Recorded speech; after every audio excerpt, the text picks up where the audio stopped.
So, hi guys! May mga nag-order ng Saint costume or Mama Mary costume.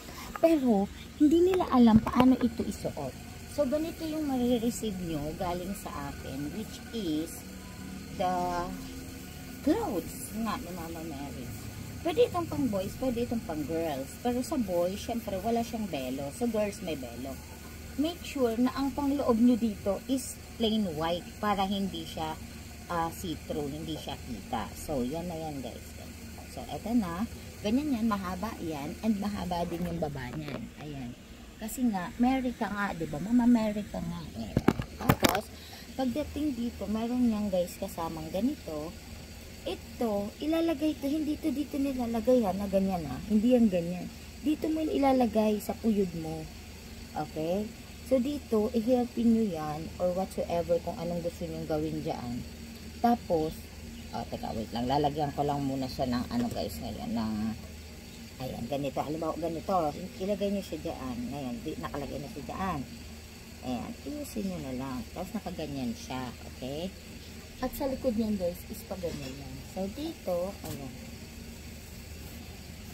Meron siyang ganito. Ayan na. Pwede siyang ganito sa side. Pwede din siyang ilikod nyo. Para ganito lang siya sa front. Okay? So, nasa inyo yan. Make sure na white, plain white yung nasa loob nyo. Kasi medyo manipis tong ano natin. Ayan.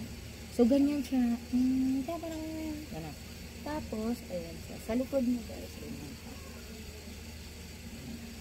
So, ganyan lang naman yan isuot guys. Hindi naman yan pahirapan. So, loose lang talaga ang mga saint na costume. Hindi naman talaga yan guys. Ano. Ayan o. Hanggang dyan yan o. Kita nyo yung ano. Doon tayo sa loob para maipakita ko sa inyo ng bonggo. Ipakita ko sa inyo. Ayan. So, ganyan siya.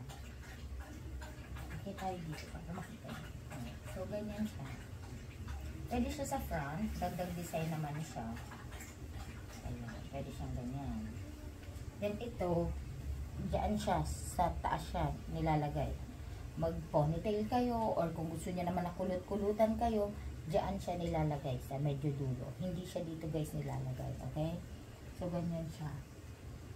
So, ganyan yung likod niya. Ganyan siya sa front. Pwedeng ganyan. Mahaba. Maluwag. Dito, so, maluwag yan. Pero, ayan. Maluwag yan. Pwedeng panlalaki, pwedeng pambabae. So, pag panlalaki, walang belo. Pag pambabae, ayan, syempre may belo. So, ayan lang. Ganyan lang siya pa, daling isuot. So, that's all guys.